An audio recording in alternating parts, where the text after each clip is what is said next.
Hi, Martin here. Today I got a pretty big project going on. We're going to be installing some brand new 10 factory axle shafts, replacing the axle seals and bearings, and I'll also be able to show you how to install one of the Powertrax No-slip lunchbox lockers. This is the quiet version. It has like a synchro in it, so you don't even know it's there. I've been actually running this Powertrax for nearly 10 years and absolutely love it. But to get these axles in here, we'll have to uninstall it and reinstall it. And then we're going to top it off and we put it all back together with a Lube Locker gasket. And then refilling it with the appropriate lubricant. And I'll be able to show you how to use the tools to pull the bearings and seals out and how to replace them. And if you're interested in any of these items, please check out the description down below where I'm an Amazon affiliate, where I'll have links to all the products and tools that we use in this video. And that helps support the channel. Alright, well, let's get started. Alright, with the vehicle raised up and supported with jack stands, plus I got a chalk on the front tire to keep everything right where it's at. We'll get the tire removed and start tearing things apart.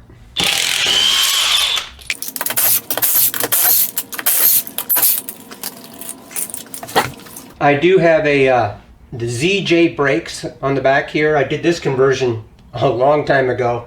A very good mod to do if you're ever interested in improving the brake system on your XJ. One of the best mods you can do.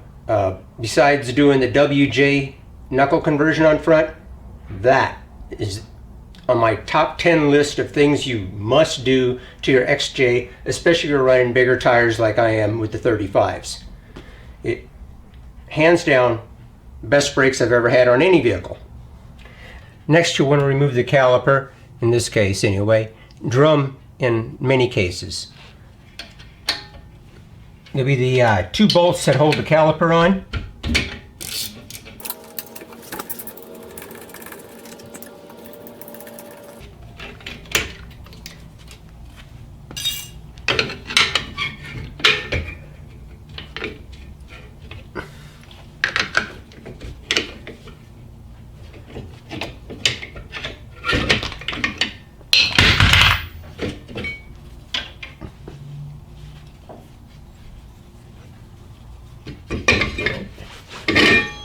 Remove the rotor. Now repeat this on the other wheel, and then we'll remove the rear diff cover. And this does have a drain plug on it, but I'm not going to even bother since I want to change all the oil anyway.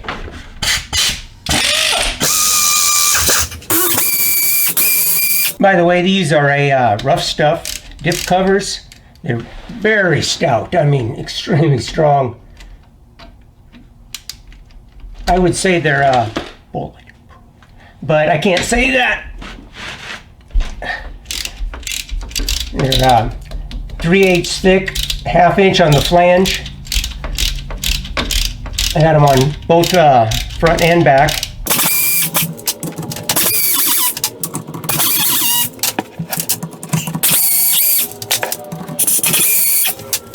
I still left one bolt there on the top, just loose. I don't want this just falling off. The thing weighs like, I forget what it is, 14 pounds, something like that.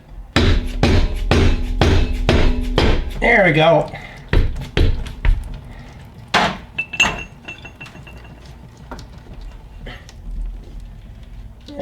Oil still looks pretty good. Nice and gold colored. Maybe I should have saved it.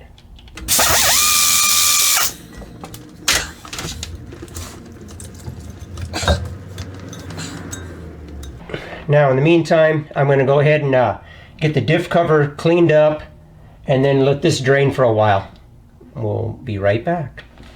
Now, no matter what differential you have, you're going to need to take the cross pin out to get the axles out of here. We got to get to the C-clips. This is a C-clip rear end, so there's a bolt that holds in the cross pin. We need to rotate the differential. I'm rotating the drive shaft right now. Of course, I've got it in neutral. And there's our bolt right there. Okay, and I'm using a 5/16 inch wrench.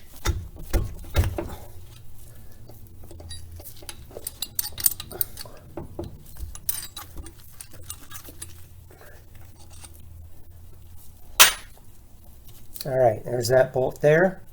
Let's see if we can get that cross pin out of there. There we go. All right.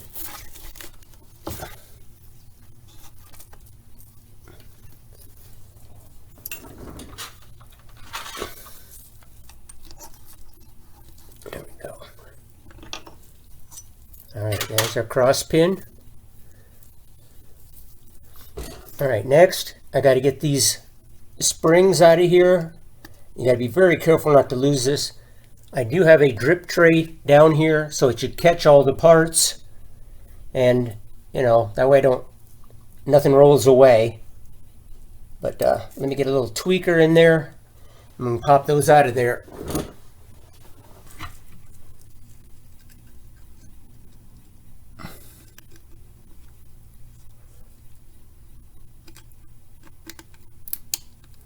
There we go. Okay, you got an inner and outer spring.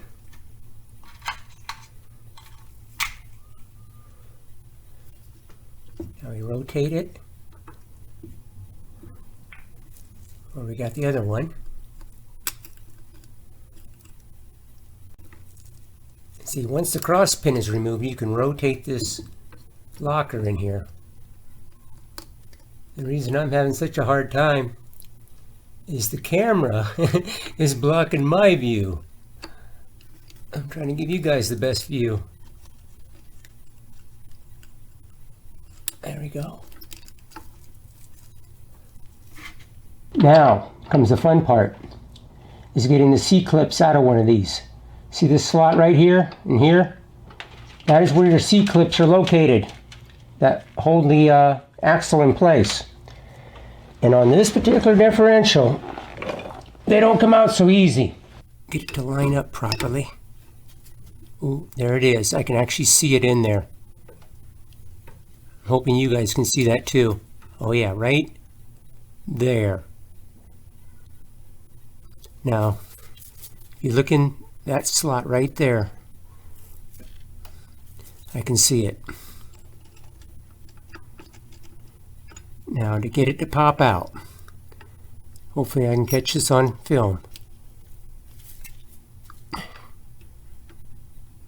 And the reason you might be able to see some notches in there is I actually ground some in there at one time, hoping I could reach in there with a pair of needle nose and pull it right out. And it never worked out that way. But what we're going to do is I'm going to try something else here. I've done it once before and it worked. I've taken a mallet. You can use a steel one. That's how I've done it before. Let's see how this one works. You're going to smack the end of the axle here, and that's going to cause that C-clip to fall out. For whatever reason, it's like that grease, you know, the oil that's in there or was in there, that film is hanging onto that C-clip. And you can try with magnets, whatever, and it will not draw it out of there. I wrestled with this one time for hours, and we finally tried this method right here, and it popped them out.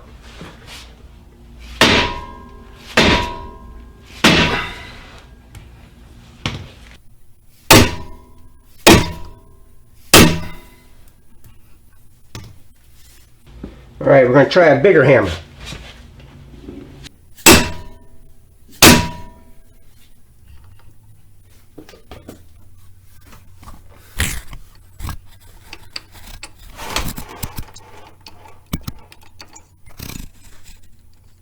There we go. Got it. All right. Now you're able to pull one axle out. That did it. I'm able to pull this axle out of here.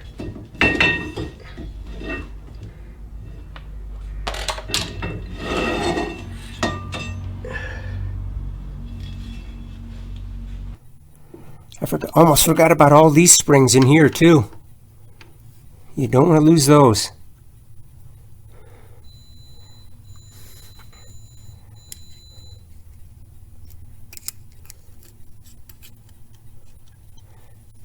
And I think there's little check balls in here too, if I remember right.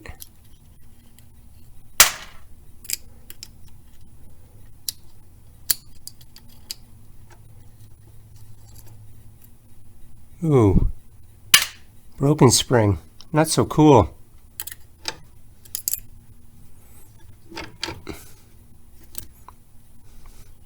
Oh, you see how that just fell out?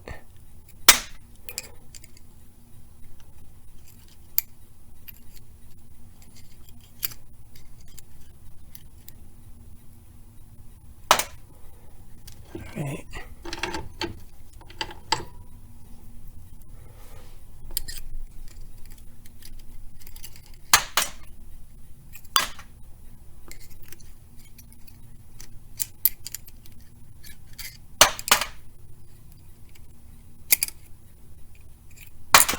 All right, I see it. I think I got it lined up properly. Right there. All right, I'm going to give it a smack with a hammer and see if we can get it to fall out of there.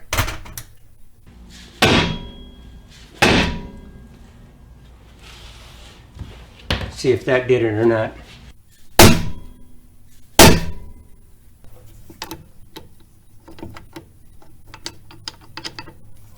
I think it did. Yep, there it is. Look at that. Hey, nice. All right, that did do it.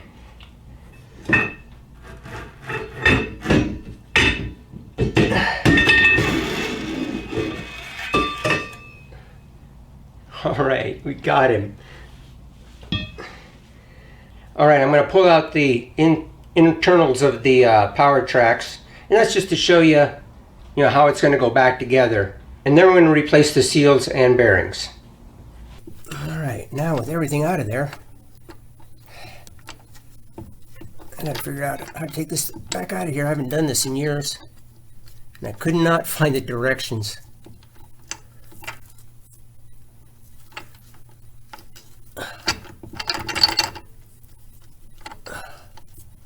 Let's see. Oh, I remember now. Slide this around, I think. And then this has got to... Oh, there, see? It's wanting to fall out. Right there we go. Okay. Here's the other half. Come on, baby.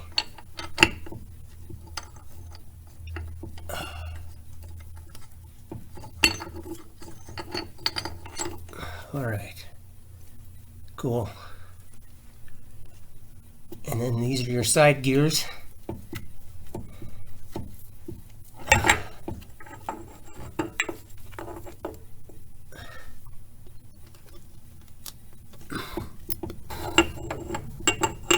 All right. Feels like a little too much backlash. Just a little bit. But it's been like this been running for almost 10 years. All right, before I go any further, something I want to explain about these axle shafts. Like this one right here. Now this is a Yukon. It's got the dual bolt pattern to it. And you may be wondering, well, why even bother putting like 10 factory ones in there? I'll tell you a little story. Years ago when I first bought a set of Yukons from a very so-called reputable off-road, where they offer axles, gear, ring and pinions, differentials, stuff like that. I don't want to name anybody. And I ordered 2 Yukons. They sent me these. Well, those look just like factory ones. Yes, they sure do. They had Yukon part numbers on them. Little tags, little toe tags on there with Yukon part numbers. Well, not even 2 years later, one of the bearing surfaces failed. I mean, it just got chewed up, and I replaced the bearings. The bearings actually look great even after I took the one out where the surface had failed. So it was poor manufacturing. It was some knockoff it was junk. So I ordered another axle. And what came? This one. Well, yeah. Now that's a Yukon axle. And that's what I even called him about it when I got these. I'm like, they don't look like Yukon axles. And all he said was, well, that's just a little cap that goes on there. Yours just doesn't have that. I'm like, all right. Well, I was convinced after that one failed, that wasn't the case. That was a cheap knockoff. They sent me some POS, right? I wasn't going to buy another Yukon axle, all because of that, to replace to get a matching one of this. And I just went with the 10 factories. Now, I've got some really nice long studs in there, wheel studs. And I'm going to knock these out of here and install these into the 10 factory ones. And I'll show you that real quick. I went with the longer ones just because they added security. You know, you got aftermarket wheels, and I wanted a lot of bite because the aftermarket wheels are really deep, and you're not getting as much threads when you're putting your nut on, and you know, to secure that. So I went with the longer studs for that benefit. So I'm going to remove these and put them into the 10 factory axles. I guess I got one extra good axle should something happen. All right, I got the 10 factory axle here. I did install these studs, well, a while back. Let me tell you, I've had these axles for over 40 years and finally getting around to putting them in. All right, I'm using this, I'm just sacrificing this spline drive nut. It's just extra one I had around.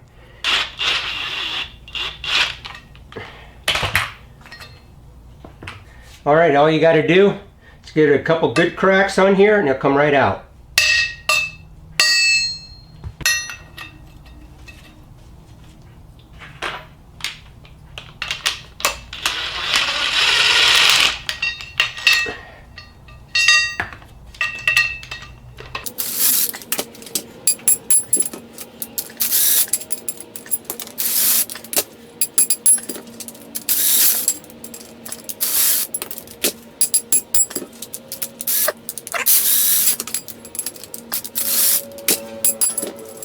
All right, I'll get the longer ones. We'll get those installed.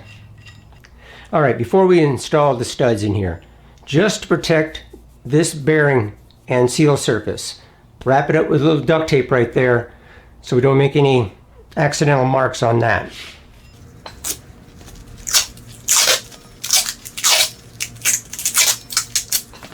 Here's a good way to do it. Take your rotor or your drum,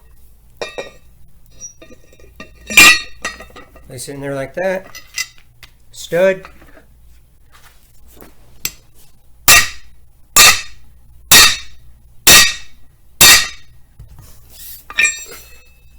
now there's still a small gap. You could probably take it all the way with a hammer.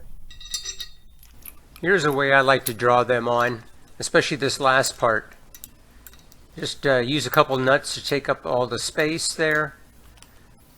Put your impact to it, and then you're going to draw it on the rest of the way.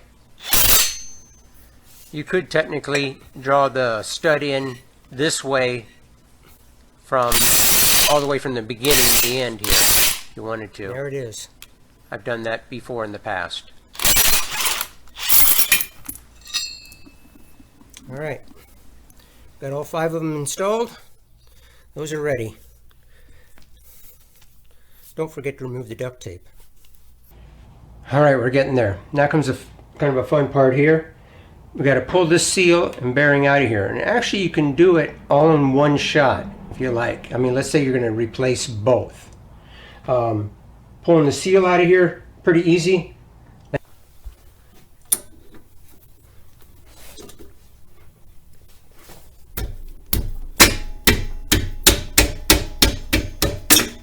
There we go. Third channel locks work quite well. All right, now to get the bearing out of there. What I like to use is this slide hammer. And then they got a bearing puller kit that works really nice. Comes with 3 different sizes, and like I said, you could pull the bearing and the seal out all in one shot if you like. Take the appropriate size, place it in here, pull back like that.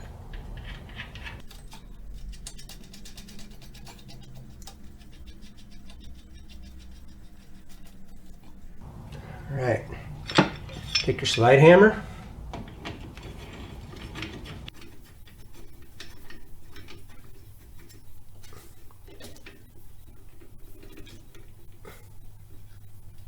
okay.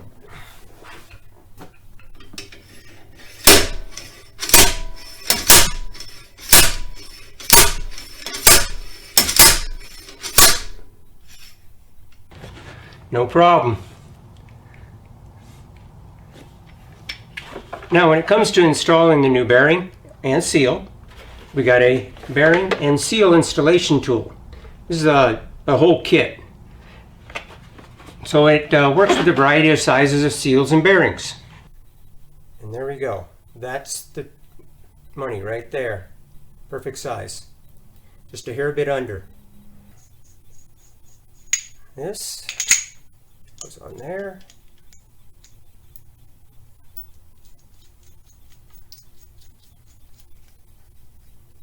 Just like that.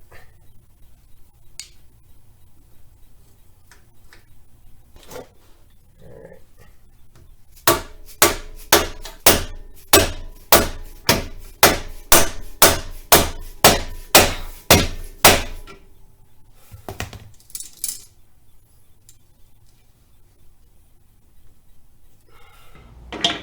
Just want to make sure it's all the way down there, it's seated.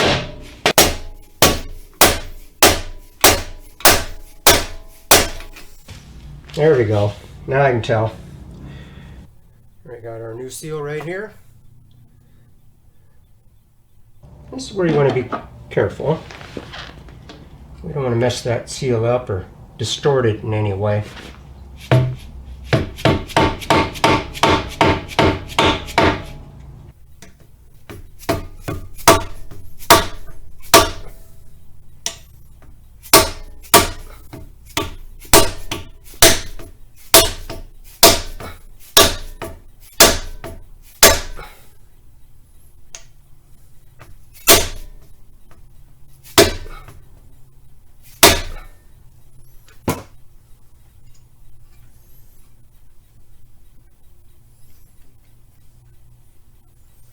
All right, now just do the same to the other one, and that was the one that's leaking the worst. All right, here you can see, look at that. That seal has been seeping a little bit. It definitely getting some, it was leaking a little bit. So it definitely needs to be changed out. Yeah, definitely some wetness there. I'm actually doing this at the exact right time before it actually starts splattering, gear oil in here and messing up with your brakes. All right, I'm going to show you how you can pull both out at the same time. There we go.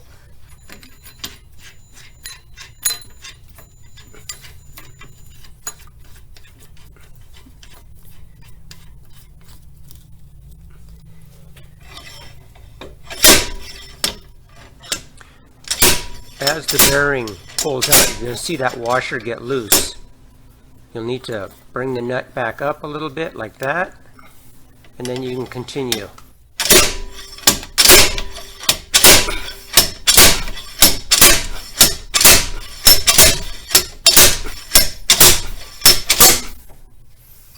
And there you go.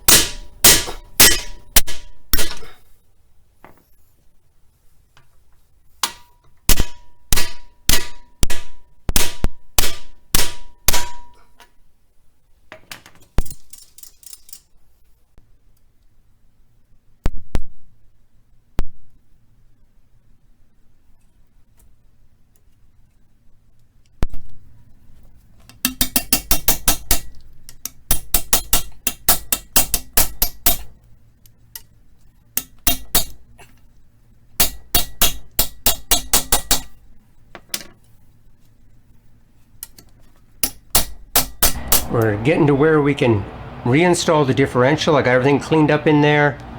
And now with this Powertrax No-slip, it not quite as easy as a Lockrite, you know, or a Spartan or any of those other ones, because this one has got an extra part in it. It's got a synchro, which makes it quiet. To make things easier when it goes to reinstalling everything, you know, we'll start with this piece right here. You got two of everything. This is basically the synchro part of it. Now you notice this notch right up here, okay? And if you look at this gear here, get a good light on, okay, right up there. In that spot right there, it doesn't have, you see it has, it's different. It's got this kind of an opening right there. Well, this piece up here needs to go in there, like that. And then that lines up the cross shaft here. Now the other half of this, it also, right there, it's a little different. So that also has to line up with this here, okay? So you line that up, we got that piece in there, you take this piece, you mesh the two together, and as you rotate, it's gonna fall together like that. You know, they just line right up, boom. Because if you try to do it anywhere else, it doesn't happen. It kind of does, but it doesn't. See how it isn't completely together? Okay, it needs to be completely together when you go to reassemble this. Now, you can't take this as a unit and drop it in and then do the other side and drop it in. It just doesn't work that way. There isn't that kind of room. But what I've done is I took a Sharpie, when everything's lined up, lined it up right there. So when you go to throw this all back in there, you know where each one of these pieces need to be, so it all falls together again, all right?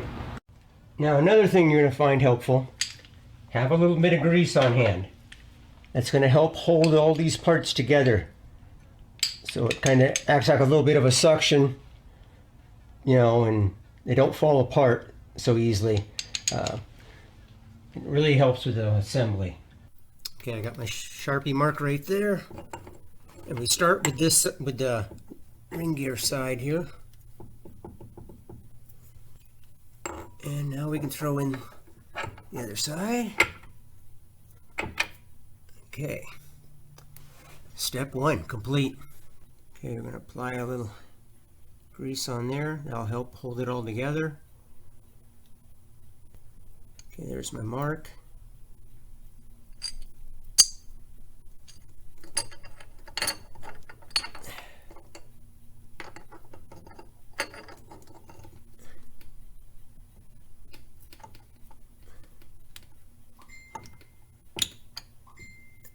There we go.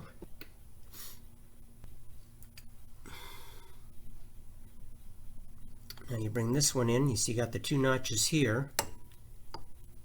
Excuse me, we'll flip that around. That'll go a lot better that way.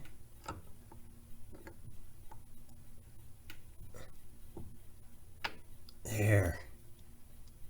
Okay. Now what we can do, I'm going to rotate this up here. You see here we got our two slots where the C-clips go in. Okay. What we're going to do is put our springs in there right now.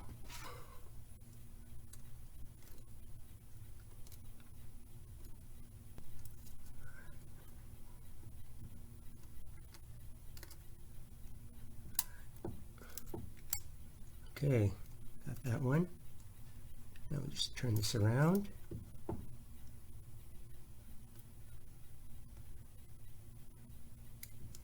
right.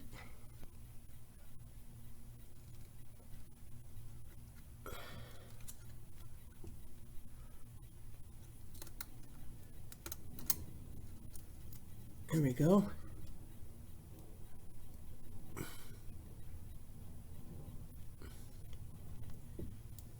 See, that worked out perfect. You got the Sharpie mark going across here.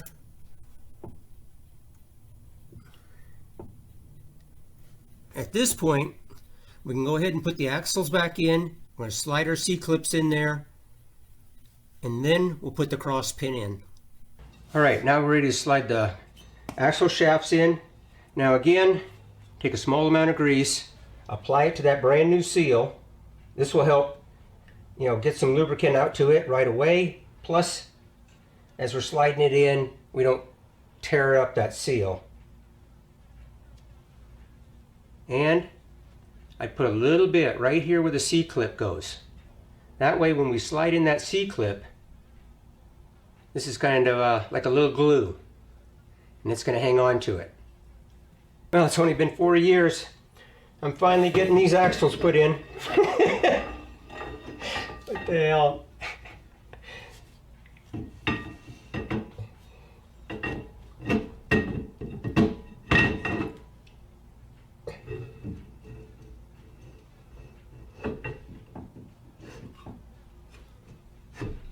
Okay, there it is. There's one. All right, do the exact same thing to the other side. If you're looking for that slot on the axle, and actually I can kind of see it there, right there. I got it lined up.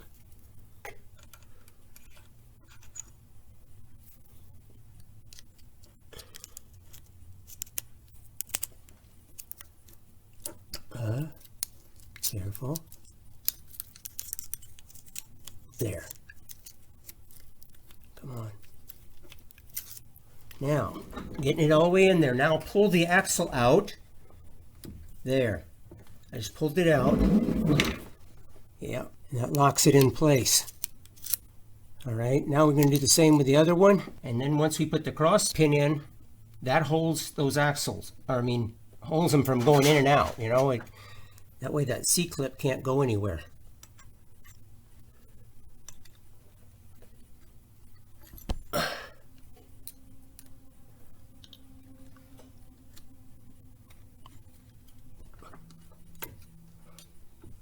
There we go. Okay. See, that C-clip is wanting to fall out. All right, so now we got to get the springs in here. Now, again, this is where a little grease really helps out. Hold those springs in place. I should have filled those holes up before I put this together. Just got 4 holes. We've got 8 springs. 4 for each side.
All the springs in. Now we got to line up the carrier with the locker here and get the cross pin in. So turn this. Oh, crap. I also got to line up the right, because on the 456 set, one tooth, so it's the other one on the other side. That's you got to cut it down a little bit.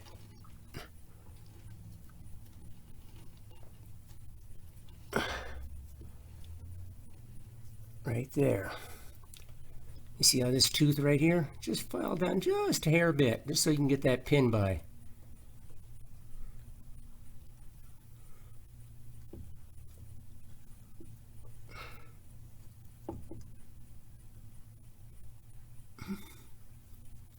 All right.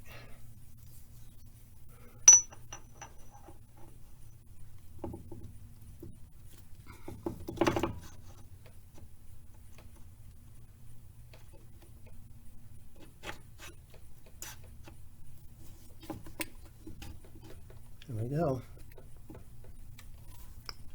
Very important, put some like Loctite on the threads here to hold this bolt in. So that bolt comes out, this pin will come out, and it will destroy a rear end.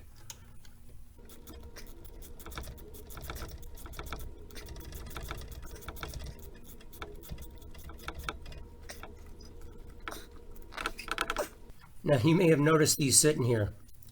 These are rare earth magnets out of a hard drive. I place them right down here. They're out of the way. There's like a little divot right here. And that catches any metal shavings. Keeps them out of all these bearings.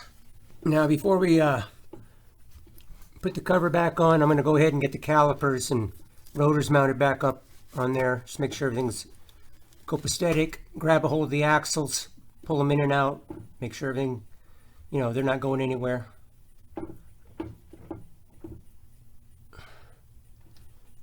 See, there's your cross pin here on the other side. See, they're locked in there, they're not going anywhere. Get our rotors back on.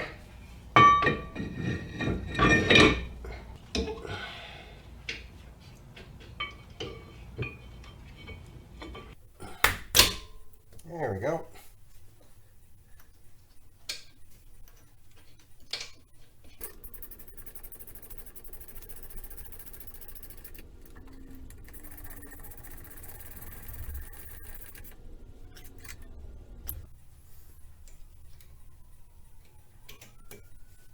All right. Now just do the same to the other side, and we'll get that rear cover on with a new Lube Locker gasket and fill her up with oil. All right, here I got the Lube Locker gasket, and then we got the diff cover here. Got it all painted up and cleaned up. These diff covers from Ruffstuff are awesome. I mean, just look at how thick that flange is. And they do weigh quite a few pounds.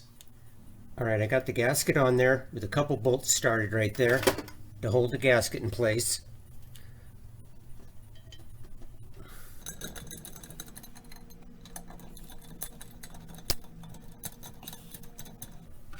Now go ahead and install all the bolts. Don't torque them down yet until we get them all installed, and just bring them up to a snug right now. All right, got my torque wrench here. I'm going to torque them all down.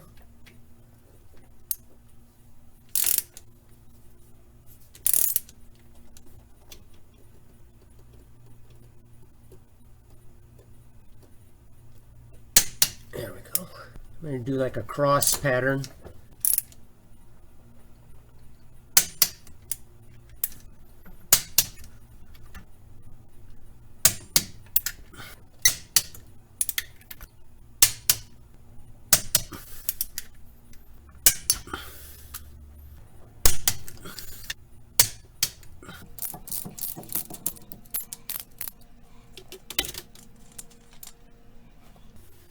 All right, now just refill it.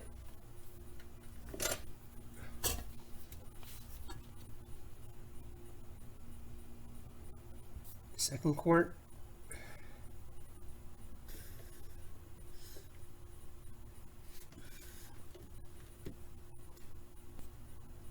It's still down there a ways.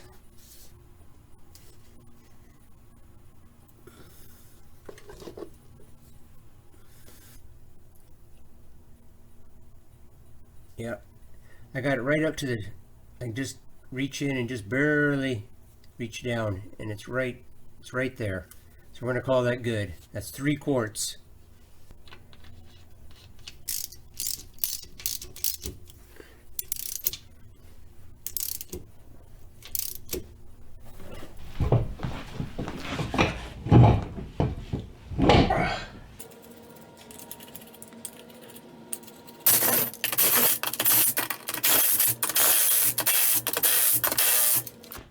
This makes it so much easier.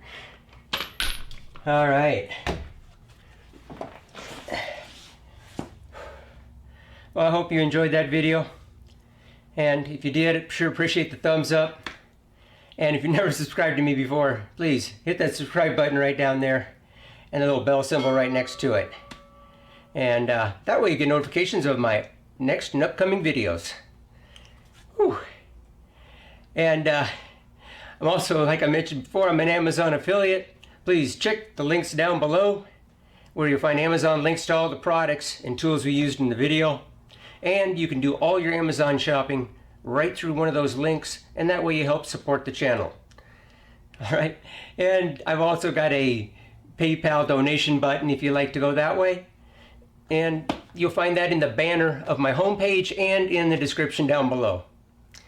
I also have a Facebook account, which you can contact me through that, and a Facebook page at Martin Built. Thanks a lot. We'll see you on the next one.